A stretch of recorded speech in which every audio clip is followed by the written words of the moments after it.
morning, church. Good morning. So, as you all know, we just celebrated Martin Luther King Day this past Monday.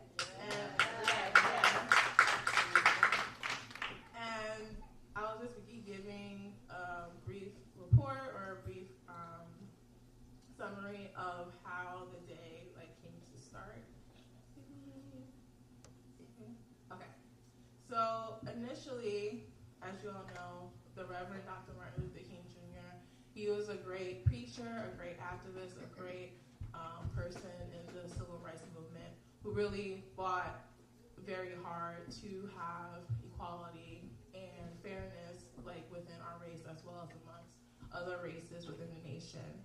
And so initially, the crusade for creating the federal holiday really kicked up, unfortunately, after he got assassinated.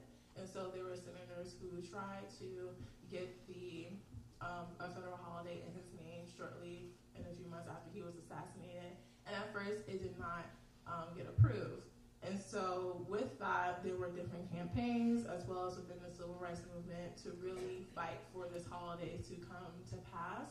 And one of the things that really helped to create more energy behind it was the Happy Birthday song from Stevie Wonder. Amen. So that song was actually created as a way to promote the fight for Martin Luther King Day to actually be a federal holiday.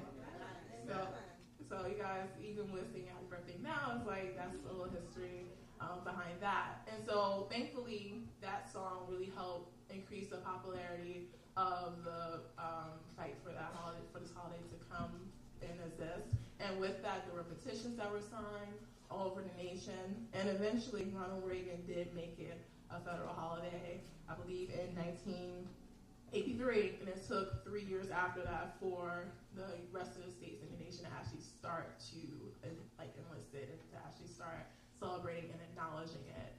And so even now, a lot of times, people may not really know necessarily how to celebrate it. There is an official National Day of Service, so a lot of times college students and just people in their communities will take the holiday to really just volunteer in the communities as a way to celebrate the action and the activism of Dr. Martin Luther King. And so with that, it's been a holiday that's been celebrated for a few decades now, and it's actually one of very few holidays that are actually set out to acknowledge a specific person. The other ones are Columbus Day and I think George Washington Day. And as well as it being a National Day of Service, again, that's also a rarity as far as federal holidays goes as well.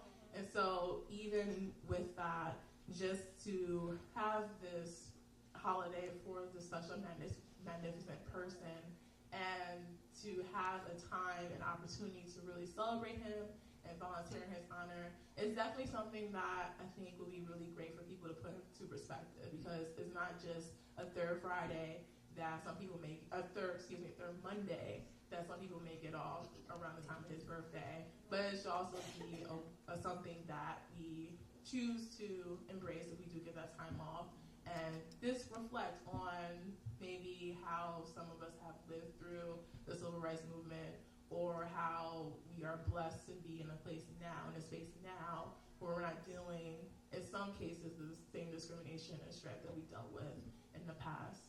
So that was just some background on the holiday. So I hope you all celebrated it in your own special way, and that you all are able to celebrate it maybe in a different way in the next year.